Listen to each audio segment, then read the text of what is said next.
안녕하세요. 나만 알기 아쉬운 딥러닝의 백지우입니다. 이번에는 1주차 두 번째 영상인데요. 인공지능을 위한 수학을 한번 배워보도록 하겠습니다. 지난 영상에서는 이제 인공지능의 역사를 간단하게 배워봤는데, 이번에는 인공지능을 하는데 필요한 수학을 간단하게 배워보고자 합니다. 모르는 부분만 나오시면은 정리를 하시고, 아는 부분도 있을 건데, 아는 부분은 그냥 가볍게 들어주시면 될 것 같습니다. 먼저, 수학을 배우기 전에 조금 수학과 영어의 필요성을 다시 한번 짚고 넘어가고자 하는데요. 제가 지난 영상에서도 알려드렸다시피 이 수학은 인공지능은 이제 AI의 대부들의 뜻에 따라서 논문들이 다 온라인으로 올라오고 기술이 아주 빠르게 발전하고 있습니다. 실제로 여기 보시면은 이 아카이브 사이트에 올라온 논문을 확인하실 수가 있는데요. 여기 보시면은 이렇게 논문 제목과 저자 정보가 있고요. 여기 논문에 대한 간단한 소개가 있고요. 그리고 여기 바로 다운로드가 있습니다. 그냥 여기 있는 이 PDF 버튼만 누르시면은 논문을 무료로 다운로드 받으실 수가 있습니다. 이렇게 논문을 구하고 최신 정보를 접하는 게 너무 쉽다 보니까 사람들이 이제 한국어로 자국의 언어로 논문을 쓰게 되면은 그 논문은 읽히지가 않습니다. 최대한 논문을 쓰는 이유가 많은 사람들이 보도록 쓰는 건데 논문을 자국어로 써봤자 볼 수 있는 사람만 줄어들고 별다른 가치를 갖지 못하게 되는 것이죠. 그래서 논문은 좀 AI 관련 논문은 거의 대부분의 학자분들이 영어로 쓰고 계십니다. 실제로 여기 이제 이 저자 목록을 보면은 다 한국인 분들입니다. 여기 보시면은 뭐 최 씨, 김 씨, 하 씨 뭐 이런 식인데 이게 네이버에서 나온 논문인데요. 네이버의 인공지능 팀에서 한국 분들로만 구성된 팀에서 쓰인 논문임에도 불구하고 모두 다 영어로 되어 있는 모습을 확인할 수가 있습니다. 그리고 또 이제 수학도 제가 왜 영어 얘기를 하냐면요. 수학도 이제 영어랑 같은 맥락입니다. 공학자들 사이에서는 이게 기술이 아니라 하나의 언어입니다.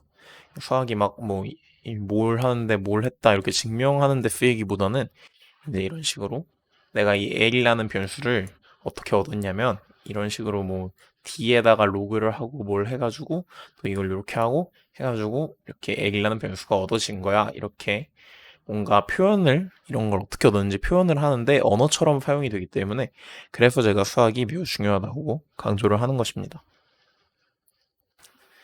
인공지능을 위해 필요한 수학인데요.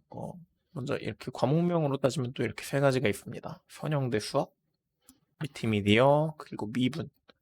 근데 이제 이 선형대 수학과 멀티미디어는 굉장히 같이 연결이 되어 있는 분야이고요. 미분은 이제 딥러닝의 학습에 쓰입니다. 선형대 수학과 멀티미디어는 이 딥러닝뿐만 아니라 컴퓨터 안에서 뭔가를 표현하는데 굉장히 많이 쓰이기 때문에 제가 특히 강조를 드리고 싶고요. 지금부터 이제 선형대 수학부터 해가지고 이 친구들을 간단하게 배워보도록 하겠습니다. 먼저 선형대 수학입니다. 이 선형대 수학이란 이름이 굉장히 어려워 보일 수도 있는데 사실 생각보다 어렵진 않습니다. 이렇게 잘리는데요, 이 단어가. 대수학이란 거는 뭐뭐에 대한 수학이란 뜻입니다. 선형에 대한 수학이란 뜻이죠.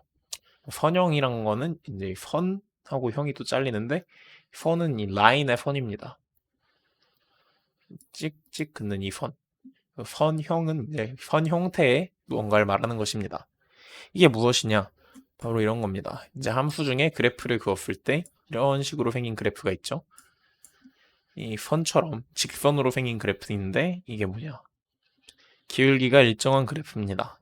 y는 ax 뭐 이런 식으로 생겨먹은. 근데 막 이런 그래프도 있죠.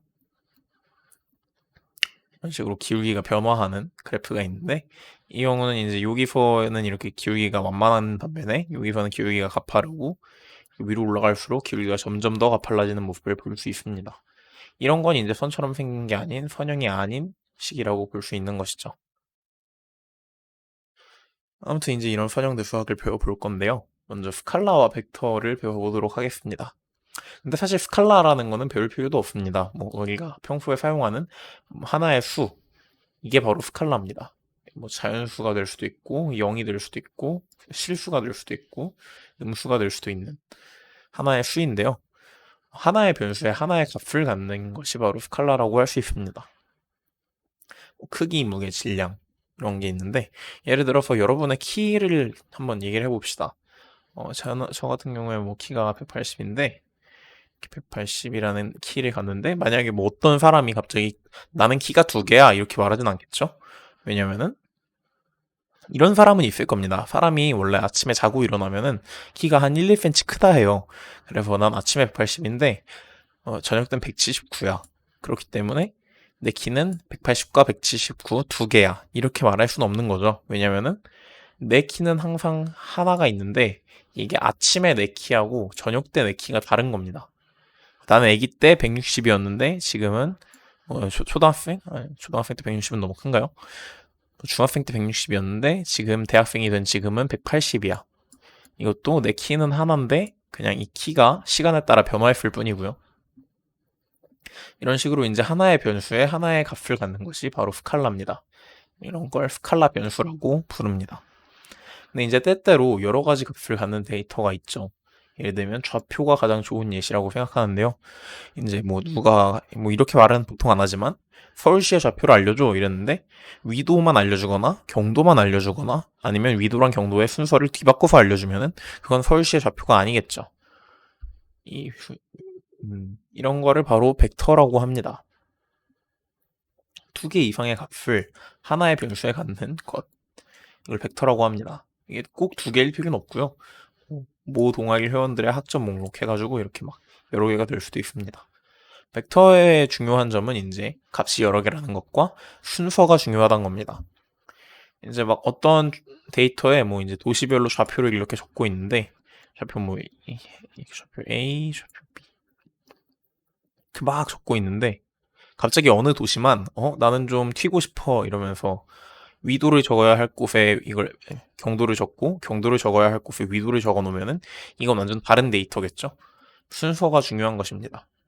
그리고 이렇게 데이터가 2개 이상이 이렇게 괄호 형태로 하나에 들어가는 것. 이게 바로 벡터라고 할 수 있는 건데요. 또 하나 이제 예시를 들어보면은 뭐 마인크래프트 같은 게임 해보신 분들은 아실 겁니다. 이 게임에서 자기 좌표를 보면은 이렇게 X좌표, Y좌표가 있고 Z좌표가 하나 더 있죠. 이렇게 위쪽으로 높이까지 해가지고 이런 식으로 이제 좌표를 뭐 X, Y, Z 이런 식으로 나타낼 수 있는데 이것도 하나의 벡터입니다. 그리고 이제 행렬을 배워볼 건데요. 행렬은 이제 벡터에서 한 단계가 더 확장이 된 데이터입니다. 행과 열이 존재를 합니다. 이름처럼. 근데 이제 이때 이 영어 표현을 좀 외워두시는 게 좋습니다. 행렬은 워낙 많이 쓰이기 때문에 행렬을 영어로 매트릭스라고 하고요. 행은 로우, 열은 컬럼이라 합니다. 행은 이 가로를 뜻하고 열은 이 세로를 뜻합니다. 이건 이제 행렬은 이름은 어려워 보이고 접한 적이 없을 것 같지만 생각보다 우리 일상에 굉장히 많이 있습니다. 뭐 표나 장부 같이 엑셀 파일도 다 행렬이라고 볼 수 있고요. 또 흑백 이미지를 행렬로 표현할 수도 있습니다. 여기 이렇게 제가 해놨는데 숫자가 0이면은 하얀색, 255면 검은색, 그 사이에 100이면은 회색 이런 식으로 해가지고 표현을 하실 수가 있겠죠. 행렬의 특징은 이제 아까 벡터에서 한 단계 확장됐다 했는데 이 행 하나를 떼놓고 보면은 얘네도 벡터입니다. 근데 이제 이런 벡터를 여러 개 쌓아서 행과 열이 된 것이죠. 이는 물론 그 열을 추출을 해도 벡터가 됩니다. 행렬을 이제 수학적으로는 이렇게 표기를 합니다. 보통 대문자로 변수 이름을 많이 쓰고요. 이렇게 대괄호 큰 걸 하나 해가지고 이 안에 이렇게 행과 열을 표현을 합니다. 그리고 프로그램에서는 이제 제가 아까 이 벡터 예시를 소개해드렸죠. 2차원 배열로 표현을 하는데 이렇게 배열을 원소로 갖는 큰 배열을 하나 만드는 겁니다. 프로그래밍에서 이제 2차원 배열을 써보신 분들은 쉽게 이해가 되실 겁니다. 이렇게 이제 행렬까지도 배워봤는데 행렬을 곱하는 법도 우리가 좀 알아야 합니다. 이것도 굉장히 많이 쓰이거든요, 컴퓨터에서. 근데 행렬의 곱에는 이제 우리가 아는 곱셈과 다르게 두 종류가 있습니다. 근데 우리가 먼저 가장 쉽게 이해할 수 있고 그냥 직관적인 형태가 이 element wise multiplication, 원소에 대한 곱셈이라고 하는데 이게 제일 이해하기가 쉽습니다. 근데 사실 얘보다는 이 매트릭스 멀티플리케이션이라고 하는 행렬 곱을 더 많이 씁니다. 근데 일단 엘리멘트 와이즈를 먼저 배우도록 하겠습니다. 이건 사실 배울 것도 없습니다. 뭐 워낙 직관적이라 이게 행렬 전체에다가 특정한 스칼라 값을 곱하는 겁니다. 보시면 행렬 A는 1, 2, 3, 4의 원소로 갔는데 여기다 스칼라인 2를 곱해주면은 이렇게 각 원소에 곱하기 2가 돼서 2, 4, 6, 8이 되는 겁니다. 곱하기 2를 각 원소에 해서 정말 쉽죠? 근데 이제 행렬의 곱은 좀 복잡합니다. 이 맨멀은 일단 조건이 있습니다. 이거는 곱셈이 그냥 막 모든 숫자끼리 다 되는 게 아니라 이 조건이 맞아야만 곱셈을 할 수가 있습니다. 맨멀은 행렬과 행렬 간의 곱셈인데요. 곱하고자 하는 행렬 A와 B를 곱하고자 할 때 이 행렬 A의 크기 m 곱하기 n과 행렬 B의 크기 t 곱하기 y에서 이 n과 t가 일치해야만 곱할 수가 있습니다. 그리고 행렬과 행렬의 곱의 결과는 행렬이 나오게 됩니다. 이 행렬 C가 나오고요. 그리고 이 행렬 C는 m과 y, 이 바깥쪽에 있는 애들을 합한 크기가 됩니다. 예를 들어서 여기 2 곱하기 2 행렬 1, 2, 행이 2개고 1, 2 여기 2개인 2 곱하기 2 행렬 A와 1, 2 해서 행이 2개인 이 행렬 B 여기 3개인 2 곱하기 3 행렬 B가 곱셈이 되면은 이 뒤에 A 기준으로 이 뒤에 있는 아이랑 B 기준으로 앞에 있는 이 아이가 일치를 해야 됩니다. 일치를 하죠. 그럼 이제 얘는 곱셈이 되는데 곱셈을 한 결과 A, B는 바깥쪽에 있는 이 숫자 2와 숫자 3의 합이라 해야 될까요? 얘네를 붙여서 2 곱하기 3 행렬인 A, B가 됩니다. 행이 2개, 여기 3개. 이걸 이제 곱하는 과정을 아직 소개를 안 시켜드렸는데 바로 여기서 소개를 해드리도록 하겠습니다. 약간 글로 보면 좀 복잡한데 이제 제가 시각화를 해놨는데 이걸 보시면 조금 이해가 쉬울 겁니다. 근데 이거를 바로 외우기보다는 그냥 여러 번 하시면서 자연스럽게 체화를 시키는 편이 좀 좋습니다. 약간 헷갈릴 수가 있거든요.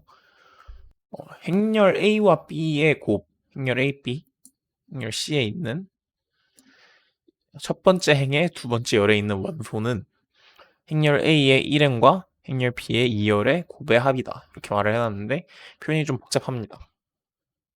일단은 행과 열을 이렇게 각각 분리를 해보겠습니다. 그리고 이 결과가 이렇게 됩니다. 행렬 A, B에서 첫 번째 행의 첫 번째 열에 있는 이 친구는 행렬 A의 첫 번째 행에 있는 A와 B와 행렬 B의 첫 번째 열에 있는 E와 G를 각각 곱해줍니다. A와 2를 곱하고 B와 G를 곱한 다음에 얘네를 더해줍니다. 그럼 이게 결과가 됩니다. 그리고 이제 좀 이것도 볼까요? 행렬 A, B에서 첫 번째 행의 두 번째 열에 있는 아이는 첫 번째 행과 두 번째 열을 각각 곱해서 얘네를 더해준 것입니다. 그 시각화가 돼 있으니까 조금 이해하기 쉬우실 건데 이런 식으로 이제 모든 값을 각각 구해주시면 됩니다. 그래서 이제 스칼라와 벡터와 행렬을 배워봤는데요. 이 스칼라와 벡터와 행렬은 차원이 점점 늘어나는 데이터입니다. 보시면 스칼라는 0차원입니다. 왜냐면은 뭐 스칼라 안에서 막 이런 축이 없죠. 축이 없고 데이터는 무조건 하나만 존재하기 때문에 그냥 스칼라 x 이러면 바로 우리가 이 숫자 2를 가리키는 걸 알 수 있습니다. 근데 이제 벡터부터는 값이 여러 개가 되기 때문에 우리가 이 안에 있는 특정한 값을 원한다면 이 중에 몇 번째 값인지를 알려줘야 됩니다. 축이 하나 생기는 것이죠.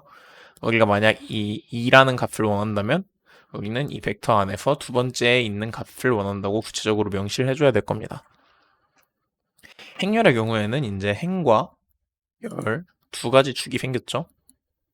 행렬 안에서 우리가 이 숫자 2를 원한다면 이 첫 번째 행에 두 번째 열에 있는 데이터라고 이렇게 두 가지 정보를 명시를 해줘야 될 것입니다. 이렇게 차원수가 점점 늘어나는 데이터인데 그럼 얘는 뭘까요? 이 친구는 이렇게 행과 열이 있고 뭔가 축이 하나 더 있습니다. 얘는 또 뭘까요? 이 데이터가 또 하나 더 있습니다. 이게 바로 텐서라고 부르는 이 행렬 이상으로 많은 차원의 데이터인데 사실은 이 행렬 이상으로 많은 차원에 가는 데이터를 텐서라고 주로 부르지만 스칼라나 행렬도 각각 텐서입니다. 이렇게 스칼라는 0차원 텐서고 벡터는 1차원 텐서, 행렬은 2차원 텐서. 그리고 얘는 이제 축이 3개니까 3차원 텐서고요. 또 여기 축이 또 막 그림으로 표현해 드릴 순 없지만 축이 3개인 데이터에다 또 하나의 축을 더하니까 이런 식으로 표현할 수도 있겠네요. 4차원 텐서 이렇게 표현을 할 수 있고요. 여담인데 이제 텐서플로우 발음이 되게 어려운데 구글에서 만든 이 머신러닝 라이브러리인 텐서플로우는 이런 텐서가 신경망 위를 흘러간다는 뜻으로 이름이 붙여졌습니다. 컴퓨터 안에 있는 모든 데이터는 저 텐서를 이용해서 표현이 됩니다. 그걸 앞으로 이제 멀티미디어에서 배울 건데 바로 멀티미디어를 배워보도록 하겠습니다. 먼저 이 디지털과 아날로그를 조금 얘기를 해드릴 건데요. 이 세상은 연속적인 데이터로 이루어져 있습니다. 컨티뉴어스하다고 말을 하는데 이 예시를 몇 가지 준비를 했습니다. 시간을 우리는 1초 단위로 나눌 수 있지만 사실 0초와 1초 사이에 0초와 1초 사이에 또 수많은 나눌 수 있는 시간들이 존재를 합니다. 그리고 빛의 세기도 우리가 여기서 어두움과 밝음으로 표현을 하지만 조금 많이 어두울 수도 있고 조금 어두울 수도 있고 이 사이에 사실 무수히 많게 나눌 수 있는 공간이 존재를 하게 됩니다. 이런 현실의 데이터를 아날로그 데이터라고 합니다.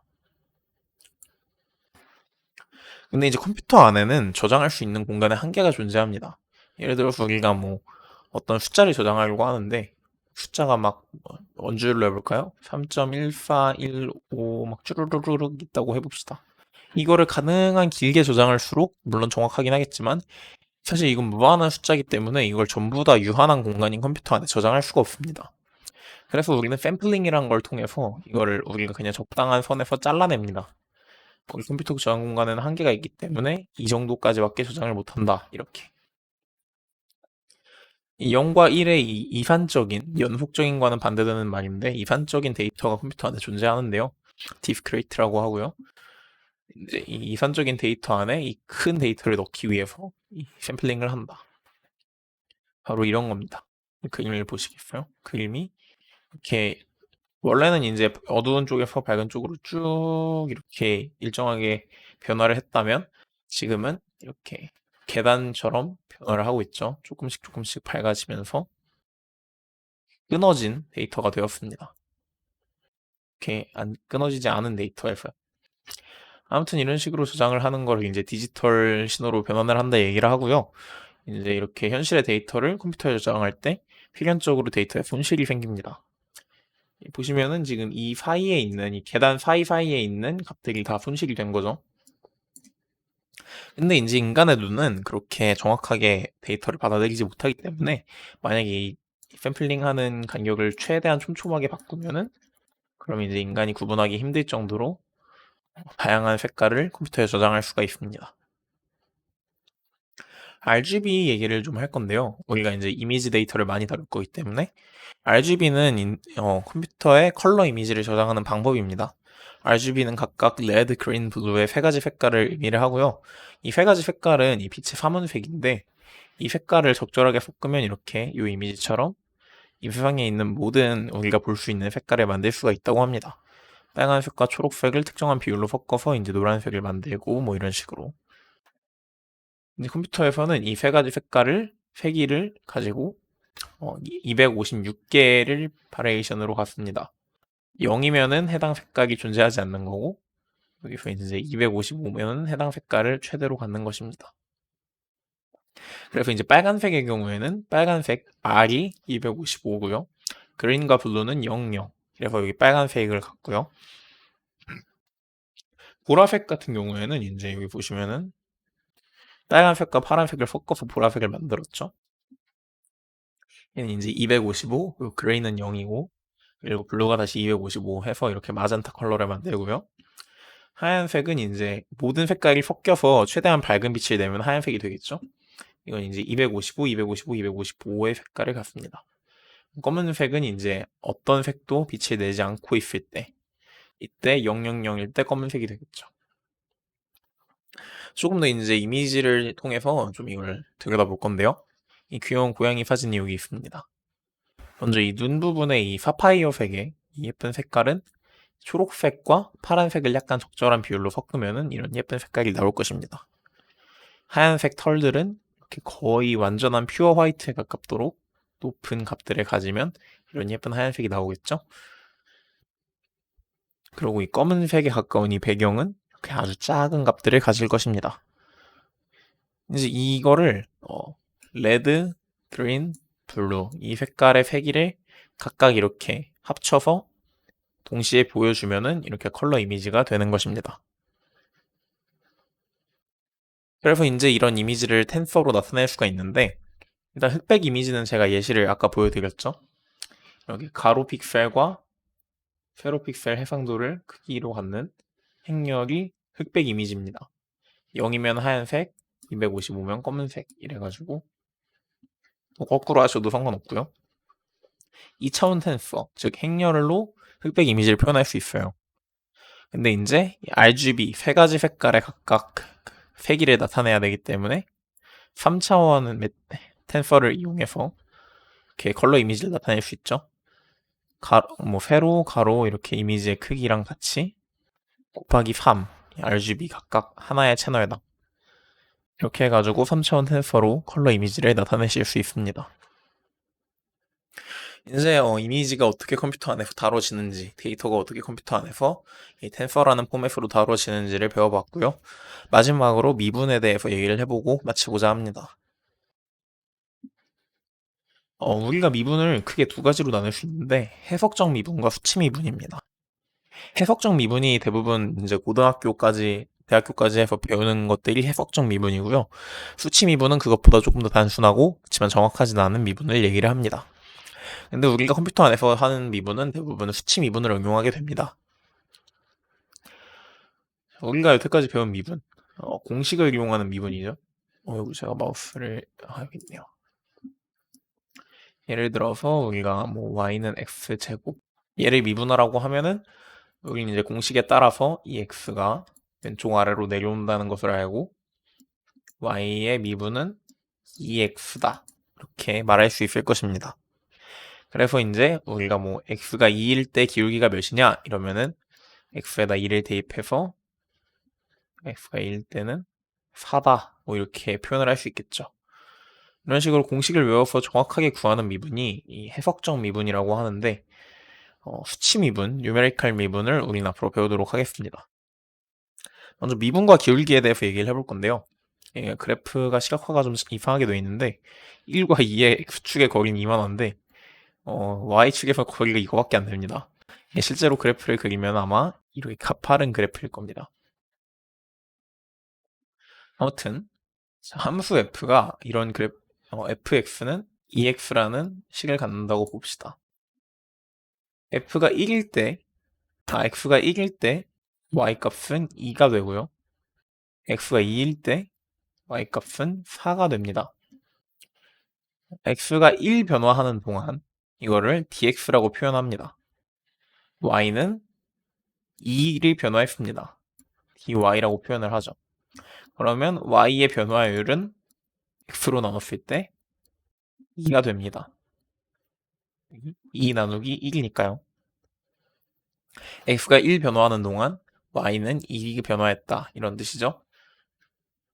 그리고 이 변화율은 이 그래프의 기울기와 관련이 있습니다. 이 그래프가 좀 시각화가 이상하게 돼 있어 그렇지 만약에 기울기가 1이면은 이렇게 생긴 그래프가 나올 겁니다. x가 1 이동하면은 y가 1 이동하고 x가 2 이동하면 y가 1 이동하고 근데 이제 만약에 이거랑 똑같은 2x는 그래프로 나타내면은 이렇게 생겼을 겁니다. x가 1 올라갈 때 y는 2 이동하고 x가 또 1 이동해서 이제 2가 되면은 y는 4 이런 식으로 가파른 그래프를 형성을 할 겁니다. 그리고 만약에 뭐 f가 0.5x다 이러면 이렇게 완만한 그래프가 될 거고요. 이 기울기가 변화율과 관련이 있다. 이거를 보시면 될 겁니다. 근데 이제 기울기가 변화하는 식이 등장을 합니다. 이렇게 이거는 f는 x제곱의 그래프인데 이렇게 기울기가 변화하는 식이 등장을 하는데요. 선형이 아닌 식이죠. 이런 식의 기울기는 x가 어딨냐에 따라서 계속 변합니다. x가 0일 때는 여기 보면 그래프의 기울기가 0이죠. 근데 이제 x가 좀 커질수록 점차 이 기울기가 가팔라지다가 이렇게 식을 좀 더 이어붙여 보면 이렇게 생겼는데 올라갈수록 점점 더 가팔라집니다. 기울기가.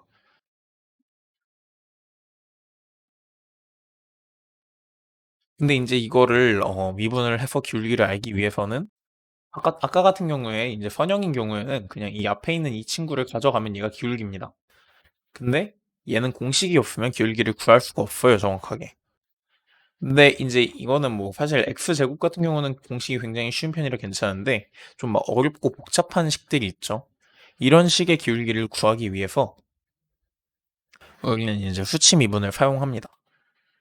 보면은 x는 2일 때 기울기는 x는 2.1일 때 기울기랑 대강 비슷합니다. 이게 무슨 소리냐면은 x가 0.2일 때랑 0.1일 때 기울기는 비슷하다는 얘기죠. 뜻은 비슷합니다. 이를 이용해서 변화율을 대강 근사해서 구하는 겁니다. 정확하게 구하는 게 아닌 거예요. F에서 x가 2.1일 때는 x제곱이니까 4.4x입니다.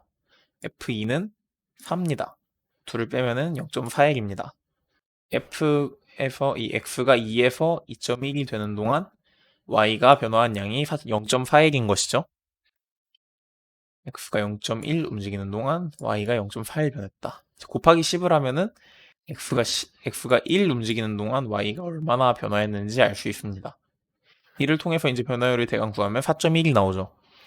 실제로 정확하게 구해보면 4입니다. 오차가 있지만 그래도 비슷하게 나왔죠. 이게 바로 수치 미분입니다. 기울기를 대강 구하는 거. 수치 미분의 경우에는 이제 아무리 복잡한 식이라도 함수의 값을 두 번 넣어보면 기울기를 구할 수가 있습니다. 아까 전에 우리가 f에 2하고 2.1을 넣어본 것처럼요. 아주 복잡하고 막 공식이 많은 이 해석적인 미분에 비해서 컴퓨팅 자원이 많이 절약이 되겠죠.